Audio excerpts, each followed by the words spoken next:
కొన్ని కొన్ని జనం ఏమనుకుంటారో అని కాకుండా మనం ఏదనుకుంటే అదే జనం అనుకోవాలన్న రూట్లో మాట్లాడుతుంటారు రాహుల్ గాంధీ. తాజాగా ఆయన జోడో యాత్ర చేస్తున్నారు, న్యాయ యాత్ర అని పేరు పెట్టారు. దానికి వెళ్ళొద్దని జనాలని అడ్డుకుంటున్నారట. అయినా జనాలు వస్తున్నారట. ఎవడు అడ్డుకుంటాడు?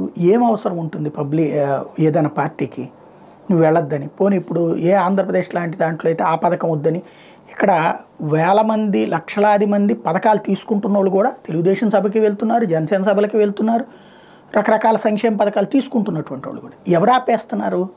అట్లాంటిది అక్కడ ఎవరు ఆపుతారు? అందులో గిరిజనులు ఆపితే ఆగుతారా? బట్ రాహుల్ గాంధీ అక్కడ ఏదో జరిగిపోతుంది. ఎందుకంటే న్యాయయాత్ర అన్నటువంటి పేరుతో చేస్తున్నా ఎవరు పెద్దగా పట్టించుకోవట్లేదు. ఈశాన్య రాష్ట్రాల జనమే పెద్దగా రెస్పాండ్ కావట్లేదు.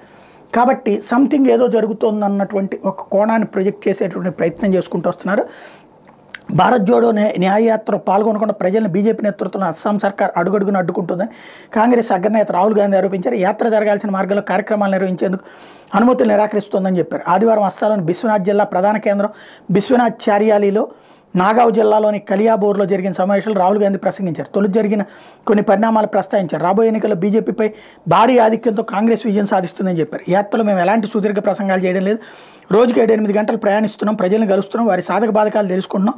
ఆ తర్వాత అంశాలపై పోరాటమే యాత్ర ఉద్దేశం. ఎన్నికలు రాగానే బీజేపీని చిత్తుగా ఓడిస్తాం. ఇది ప్రజల కోసం చేస్తున్న పోరాటం. బెదిరింపులు ఎదురైనా దెబ్బలు తగిలిన కార్యకర్తలంతా ముందుకు వేయాల్సిందని పిలుపునిచ్చారు. ప్రజల్ని బెదిరిస్తే అణిగిమణిగి ఉంటారని వారు అనుకుంటున్నట్టుంది.